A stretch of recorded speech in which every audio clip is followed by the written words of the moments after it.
Hello दोस्तों, आप सभी का मेरे इस YouTube चैनल में स्वागत है। मेरा नाम थम्मल लाल निषाद है। आज हम आपको तुलसीदास जी की संक्षिप्त जीवनी सुनाने जा रहे हैं कि तुलसीदास जी का जन्म किस प्रकार हुआ और वे किस प्रकार महान कवि के रूप में प्रसिद्ध हुए। इस कहानी को बिना स्किप किए ध्यान से सुनिएगा। अगर आप मेरे इस चैनल पर नए हो तो मेरे इस चैनल को लाइक, शेयर और सब्सक्राइब कर दीजिएगा और बगल का बेल आइकन ऑल पर सेलेक्ट कर दीजिएगा, क्योंकि मैं इसी प्रकार का वीडियो लाता रहता हूं। चलिए इस वीडियो को स्टार्ट करते हैं। तुलसीदास जी के जन्म की कथा ही अद्भुत है, जो उनके महापुरुष होने का उनके जन्म के समय ही इंगित करती है। आज के भारतवर्ष में उत्तर प्रदेश के चित्रकूट जिले के राजापुर नाम का एक गांव है, जहां तुलसीदास जी के पिता आत्मा राम दुबे निवास करते थे। वे एक सम्मानित ब्राह्मण थे।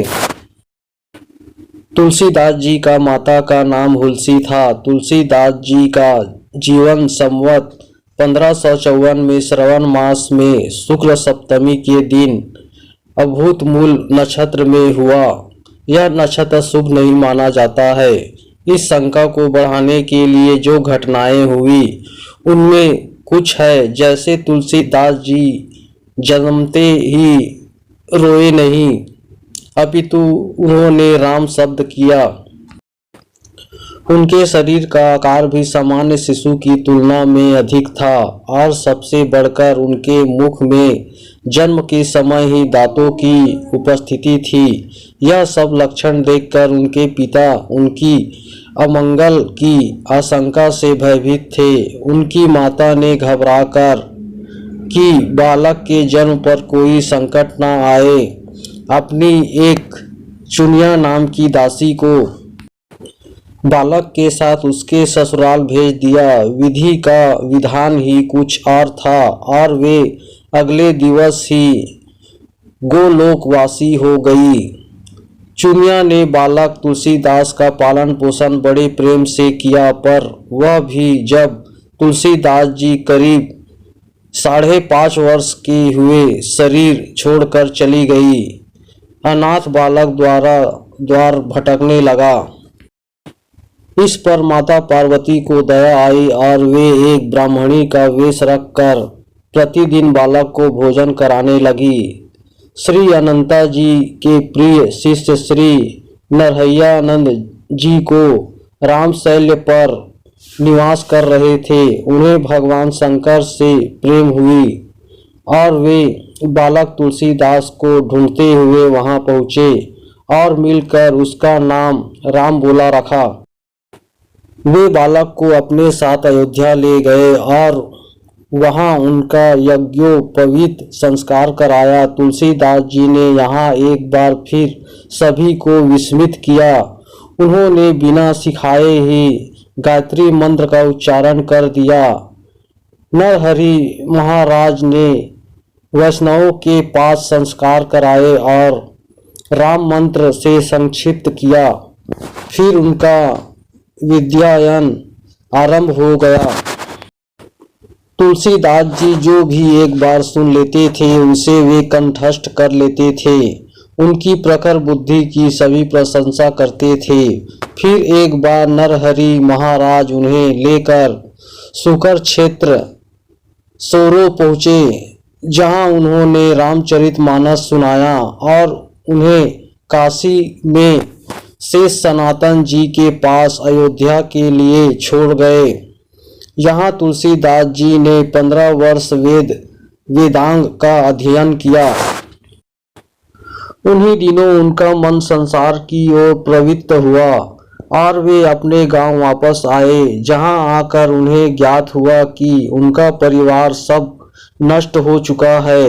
वहां उन्होंने अपने पिता सहित सभी पितरों का श्राद्ध किया और राम कथा सुनाकर जीवन यापन करने लगे। वहीं गुरुजनों के परामर्श से उन्होंने रत्नावली नामक एक सुंदर कन्या से संवत 1583 में जेठ मास की शुक्ल 13 को विवाह किया और सुखपूर्वक वैवाहिक जीवन बिताने लगे। एक दिन पत्नी के भाई के साथ मायके चले जाने पर वे उनके पीछे पीछे पहुंच गए। इससे पत्नी को बहुत शेष हुआ और उन्होंने धिक्कारते हुए कहा कि आपकी जैसी आसक्ति मेरे हाड़ मांस के शरीर में है, ऐसी यदि भगवान में होती तो आपका बेड़ा पार हो जाता। यह बात तुलसीदास जी को चुभ गई और वह उसी समय वहां से चल दिए। उन्होंने प्रयागराज पहुंचकर संन्यास लिया और तीर्थाटन करने लगे। इसी क्रम में मानसरोवर में उन्हें काकभूषुणी जी के दर्शन हुए। तीर्थाटन के पश्चात तुलसीदास जी काशी में रहकर राम कथा सुनने लगे। यहीं पर उनकी एक प्रेत से भेंट हुई जिसने उन्हें हनुमान जी का पता बताया। तुलसीदास जी हनुमान जी से जब मिले तो उन्होंने भगवान राम के दर्शन की लालसा जताई और उसने दर्शन कराने की विनती की। हनुमान जी ने उन्हें कहा कि श्री राम जी के दर्शन आपको चित्रकूट में होंगे। हनुमान जी के आशीष प्राप्त कर वे चित्रकूट पहुँचे। चित्रकूट में उन्होंने रामघाट पर अपना एक स्थान तय किया और वहीं प्रभु के दर्शन के इंतजार में साधनारत हो गए। वहीं एक बार प्रदक्षिणा करते हुए मार्ग में ही रघुनाथ जी के दर्शन हुए और वे उन्हें पहचान नहीं पाए। उन्होंने घोड़े पर सवार अद्भुत छवि वाले 2 राजकुमार देखे जो धनुष और बाण लिए हुए थे। तुलसीदास जी बस उन्हें देखते ही रह गए पर उन्हें पहचान न सके। हनुमान जी ने उन्हें आकर बताया कि आज आपको प्रभु श्री राम के दर्शन हुए। इस पर तुलसीदास जी बहुत दुखी हुए कि वे उन्हें पहचान न सके। तब हनुमान जी ने उन्हें ढाढ़स बंधाते हुए कहा कि आपको कल सुबह फिर से एक बार दर्शन होंगे। मौनी अवस्था के उस सुंदर बुधवार के दिन संवत 1607 में भगवान राम उनके सम्मुख पुनः प्रकट हुए। इस बार वे बालक के रूप में थे। उन्होंने तुलसीदास जी से कहा, बाबा हमें चंदन दो। पर तुलसीदास जी दर्शन में ऐसे खोए कि प्रभु की वाणी भी नहीं सुनी। तब हनुमान जी ने तुलसीदास जी की सहायता के लिए तोते के रूप में एक दोहा बोला। चित्रकूट के घाट पर भई संतन की भीड़, तुलसीदास चंदन घिसत तिलक देत रघुवीर।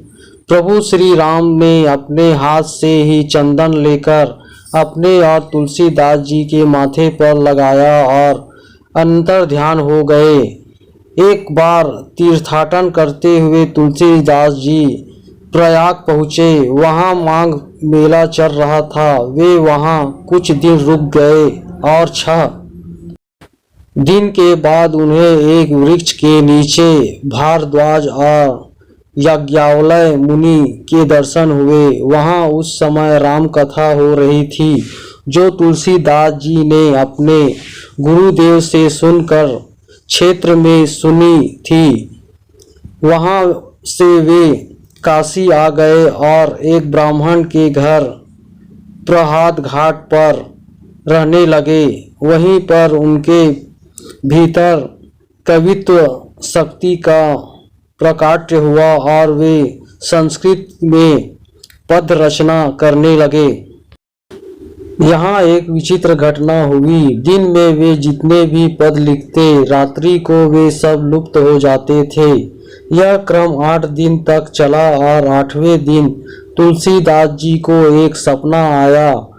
स्वप्न में भगवान शंकर ने उन्हें जनभाषा में काव्य रचना के लिए कहा। तुलसीदास जी की नींद खुल गई और जैसे ही वे उठे उन्होंने देखा कि स्वयं भवानी शंकर उनके सम्मुख है। तुलसीदास जी ने उसे साष्टांग प्रणाम किया। भगवान शंकर ने स्वप्न की बात पुनः दोहराई कि अयोध्या जाकर हिंदी में काव्य रचना करो और आशीर्वाद दिया कि यह काव्य वेदों के समान फलदायी होगा। इतना कहकर वे अंतर्ध्यान हो गए और तुलसीदास जी भगवान शंकर के आदेशानुसार अयोध्या आ गए। संवत 1631 की रामनवमी के दिन ग्रहों की स्थिति लगभग वैसी ही थी जैसे त्रेता युग में राम जन्म के समय थी। इसी पावन दिवस पर प्रातः काल तुलसीदास जी ने श्री रामचरितमानस की रचना प्रारंभ की। 2 वर्ष 7 महीने और 26 दिन में ग्रंथ की रचना पूर्ण हुई। संवत 1633 में मार्गशीर्ष मास में भगवान राम विवाह के दिन 7 कांड को पूर्ण किया। इसके बाद तुलसीदास जी काशी आ गए और उन्होंने भगवान विश्वनाथ और माता अन्नपूर्णा को कथा सुनाई। रात के समय पुस्तक को भगवान विश्वनाथ के मंदिर में रख दिया गया। सुबह पट खुलते ही पुस्तक पर सत्यम शिवम सुंदरम लिखा था और भगवान विश्वनाथ की स्याही थी। वहां उपस्थित लोगों ने भी सत्यम शिवम सुंदरम की ध्वनि सुनी। काशी के पंडितों को यह बात रास न आई। ईश्वर्यवश वे तुलसीदास जी की निंदा करने लगे और पुस्तक को नष्ट करने के उपाय करने लगे। एक बार उन्होंने चोर भी भेजे पर वे चोर भी सुधर गए। फिर पंडितों ने श्री मधुसूदन सरस्वती जी को उस पुस्तक को देखने के लिए मनाया। उन्हें पुस्तक देखकर बहुत प्रसन्नता हुई और उन्होंने उस पर अपनी सम्मति लिख दी। जो इस काशी रूपी आनंद वन में तुलसीदास चलता फिरता तुलसीदास का पौधा है, उसकी कविता रूपी मंजरी बड़ी ही सुंदर है, जिस पर श्री राम रूपी भंवरा सदा मंडराता रहता है। पंडितों को यहाँ पर भी संतोष नहीं हुआ। अब उन्होंने पुस्तक की परीक्षा के लिए स्वयं भगवान विश्वनाथ की शरण ली। भगवान विश्वनाथ के समक्ष श्री रामचरितमानस के ऊपर पुराण और उसके ऊपर शास्त्र और सबसे ऊपर वेद रखे और मंदिर को बंद कर दिया गया। जब दूसरे दिन प्रातः समय मंदिर खोला गया तो रामचरितमानस वेदों के ऊपर रखा था। आखिरकार पंडितों ने अपनी मूर्खता के लिए क्षमा मांगी और तुलसीदास जी का सम्मान किया। तुलसीदास जी अब उसी घाट पर रहने लगे। एक दिन कलयुग में मानव रूप में आकर तुलसीदास को परेशान करना आरंभ किया। तुलसीदास जी ने रक्षा के लिए हनुमान जी को पुकारा। तब हनुमान जी ने उन्हें विनय के पद लिखने को कहा। तभी तुलसीदास जी ने एक बहुत ही सुंदर ग्रंथ विनय पत्रिका की रचना की और इसे भगवान के चरणों में अर्पित किया। श्री राम जी ने उस पर अपने हस्ताक्षर किए और तुलसीदास जी को अभय किया। तुलसीदास जी ने श्री राम कथा का गान करते हुए बाकी समय काशी में ही गुजारा और राम कथा से संबंधित कुल 13 ग्रंथ लिखे। संवत 1680 श्रवण शुक्ल तृतीय शनिवार को उसी घाट पर गोस्वामी जी ने राम राम कहते हुए अपना शरीर परित्याग किया। हेलो दोस्तों, आप सभी को यह तुलसीदास जी की जीवन परिचय सुनकर कैसा लगा मुझे कमेंट करके बताइएगा। अगर आप मेरे इस चैनल पर नए हो तो मेरे इस चैनल को लाइक शेयर और सब्सक्राइब कर दीजिएगा। आशा करता हूँ कि यह कथा आपको अच्छी लगी होगी। इस कथा को ध्यान से सुनने के लिए आप सभी का धन्यवाद।